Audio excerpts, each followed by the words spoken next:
the bathroom making wee-wee. Ito. Bakit sa garden ka Flash mo muna. Ha? Flash ko kasi namamadali ako. Kaya pala mapang Hi, sa garden. Monica! Malinis ba yan? Doktor, kasama ko. Nakakaya naman kayo.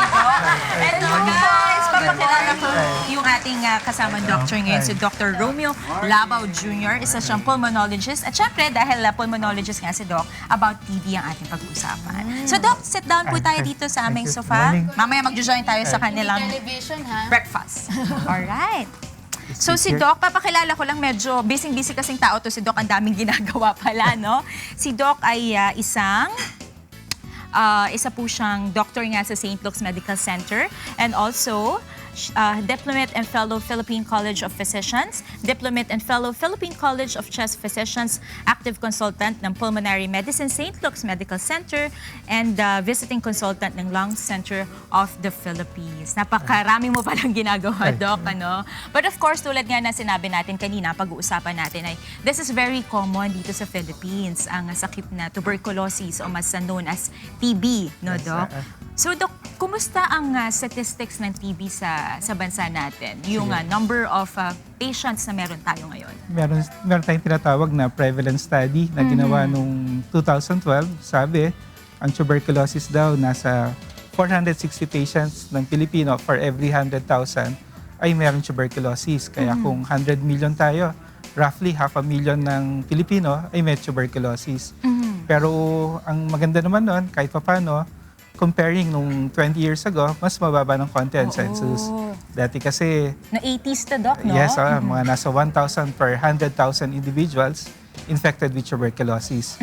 Maraming factors naman yan. Siguro yung ginagawa ng government and also yung awareness na sa tulong din ninyo na nakakapababa pa ng census natin for tuberculosis.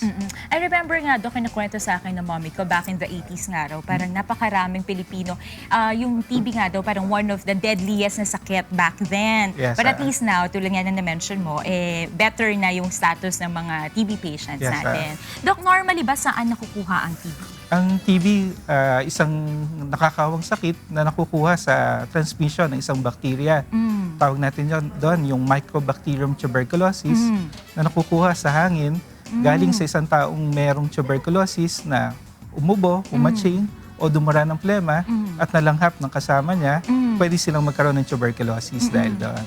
Dapat ba, Doc, talagang close encounter? Kasi di ba sinasabi nila, may mga nagsasabi na kung wari, yung taong may TB, yung pinagkainan, wag mo daw gagamitin yung mga kubyertos kung wari o yung plato dahil posible ka raw mahawa. Is that true? Yes, isa yun sa common misconception sa lay people. Dahil kasi ang karamihan, nung dati, pagka sinabihan kami tuberculosis, dapat daw hiwalay yung plato, hiwalay yung baso.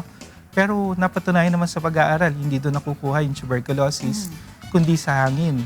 Kaya kadalasan, pinibili namin sa isang taong may tuberculosis, dapat well-ventilated yung lugar niya. Yes. Lagusan yung hangin para yung confinement ng hangin, mas nababawasan yung bacterial load. Kaya yun din siguro isang dahilan. Kaya karamihan sa mga may tuberculosis, yung medyo nasa slum areas, yung mga lugar na Dikit-dikit ang mga tao. na lugar na walang masyadong ventilation. Kaya isa yun sa palagi namin sinasabi sa mga taong may tuberculosis na dapat pagka nasabihin ka ng doktor na may TB, maging responsable din na kada hatching o uubo, tatakip ng bibig. Tatakpan. Kung dudura ng plema, kung pwede, sa labas, para naaarawan at tipong nadi-disinfect naman yung plema din. Doc, na-curious lang ako kung sabihin natin na kung wari, hindi naman close encounter with someone na may TB nga, pero sabihin natin in a confined room, like air-conditioned room, may isang may TB, how big yung chance na mahawa yung nandun sa same room na yun? Yes, sabi nga yung prolonged, sabihin mabang exposure, sabi noon mga 3 months, or yung confined areas, high risk for transmission of illness. Pero meron din pag-aaral na ginawa, ang sabi, ang isang taong may TB, pagka hindi ginamot sa loob ng isang taon, pwedeng makahawa pa ng 12 hanggang 15 tao kada taon. Kaya ganun kabilis yung pagdami ng problema. Isipin natin, kung may isang taong may tuberculosis, hindi natin nagamot, sa 2016, 13 na sila o 16 na silang makakadagdag sa problema. Kaya ganun na lang ang ginagawa ng ating pamahalaan sa part ng doctors, sa part ng mga society about engaging on tuberculosis, yung mahanap sila, ma-detect kung nasaan sila, at mabigyan ng tamang gamot para sa tuberculosis. Doc, paano mo naman na madadiagnose na yung tao ay nagsasuffer na nga ng tuberculosis? Kasi isa sa mga symptoms nito, first symptoms ay pag-ubo lang, di ba?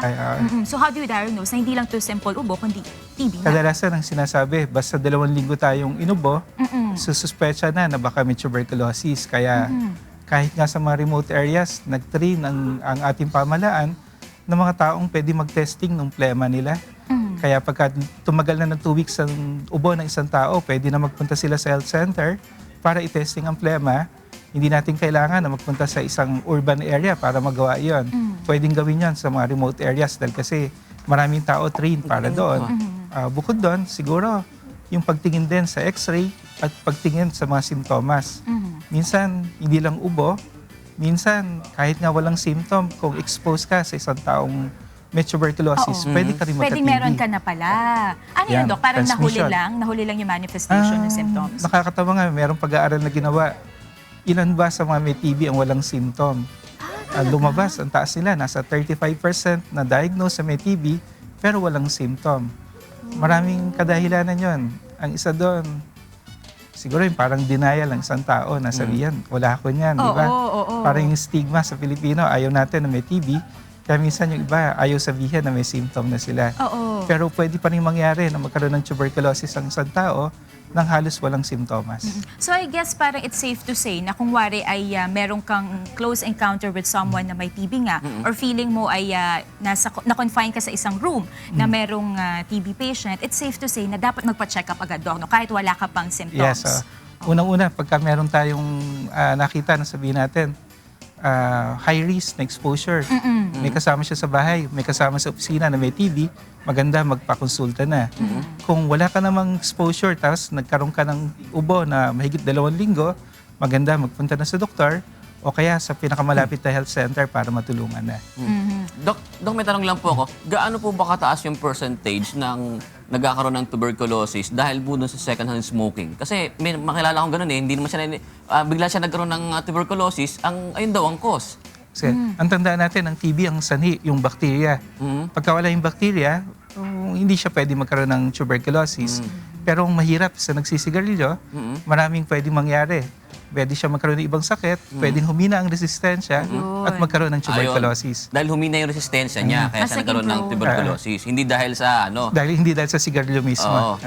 So nagiging factor din pala yun, ano po? Kaya yung isa pa sa sinasabi ng mga doktor, lalo na sa field namin, sa pulmonary medicine, ayaw namin sa isang tao na nagsisigarilyo.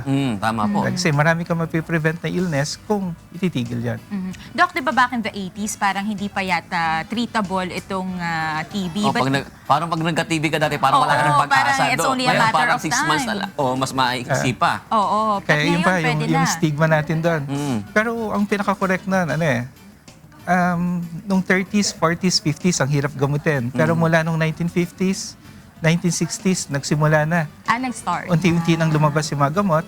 Siguro medyo na-delay lang dahil kasi sa awareness, yung hindi pa na, pati siguro sa doctors, hindi na sabihan kung paano i-treat. Iba-iba yung management na fine-tune lang siguro mga 80s, 90s, kaya mas madali nang nagamot.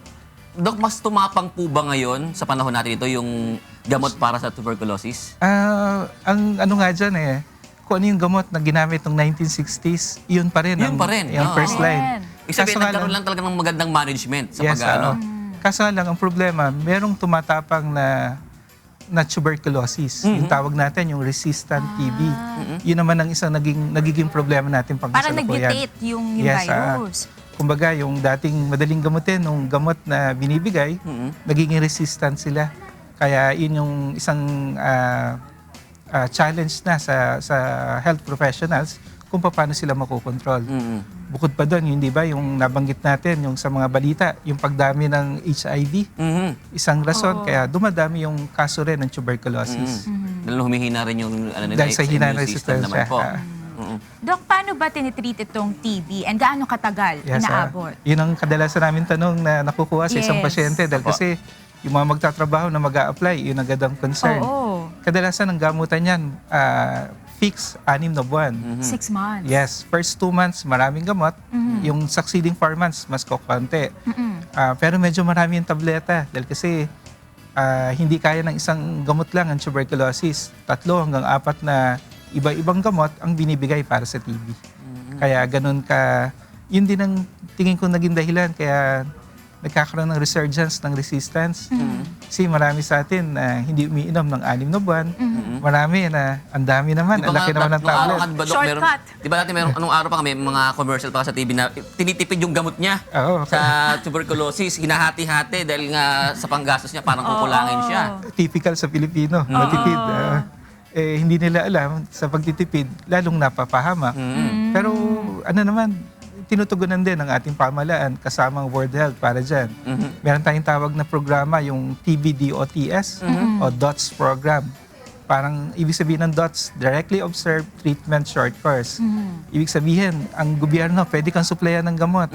Tawag pa nga nila, parang tutok gamutan. Dahil kasi gusto nila yung gamot, iinumin mo sa harapan nila. Opo. Para alam na hindi mo hatiin. Alam Tama na, yung dosage, no, Doc? Alam na kukumpletohin mo yung gamot nila. Paano po ina-avail yun? Paano yung proseso ng doc? Kasi mahalaga yan. Dahil pag na-diagnose ka na may tuberculosis ka, paano ka mag-a-apply sa ganung programa ng pamahalaan? Sige, tama yun. Lahat ng health center capable doon. Lahat ng government health center, Opo. basta magpa-test ng plema, i-refer doon sa health center, may programa. Kada health center may tinrain na doctor o parang nursing staff na para mag-guide doon sa treatment. Lahat yun, kumpleto. Bukod doon, kinukuha na rin ng government ang involvement ng private sectors. Sa St. Luke's, meron na rin kaming ganun tinatawag na DOTS na kahit private hospital, ini-encourage nila yung involvement ng government, ng private hospitals para kasama sila sa pagsugpo ng problemang ito.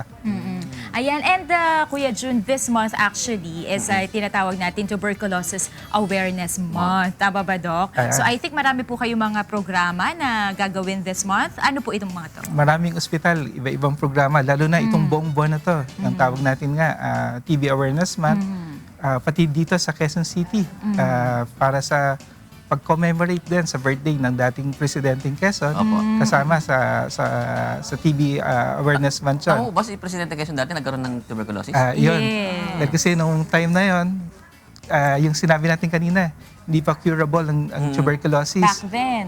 Parang death sentence pagka sinabihan may TB. Isipin natin, dating presidente, hindi nagamot sa ganung sakit. Kaya nakakalungkot. Pero kabutihan naman, with time, na-improve natin with the discovery of the medications. So, Doc, kaya invite na po natin yung mga viewers natin Mga sa ating activities mga niyo po. activities natin for this month. Sige, yun. Marami. Sa bawat ospital, meron silang activity. Bawat municipality or city, meron activity about TB. Pero siguro, mas kailangan natin, yung alam natin dapat yung tuberculosis, Yes. dapat hindi natin kinahihiya. Kung may sintomas na 2 weeks na pag-ubo, bukas sa mga health center para magpatingin or sa mga doktor na malapit. Karamihan naman ng doktor trained para mag-manage ng tuberculosis at para matulungan din ang bawat tao.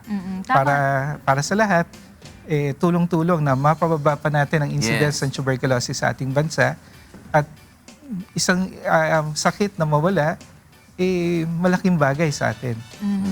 Tama yun, no? Yung iba kasi mga Pilipino, pag sinabing TB, yung iba talagang very negative. Yan. Inisip yung nila, image. ikahihiya sila ng Mga kaibigan tao. nila, ng pamilya nila, layuan sila. Dapat ipagtapat, tapos pagtulungang gamutin. Tama. At kumonsulta kay Yan, sa Doktor. mga espesyalista. Oo, Romeo Labaw Jr. Maraming salamat po. Ang salamat dami natin natutunan ngayong umaga tungkol sa sakit na ito. Very common, pero yun nga, napakarami pa rin dapat malaman. Maraming salamat po muli, Dr. Romeo Labaw Jr. Thank you.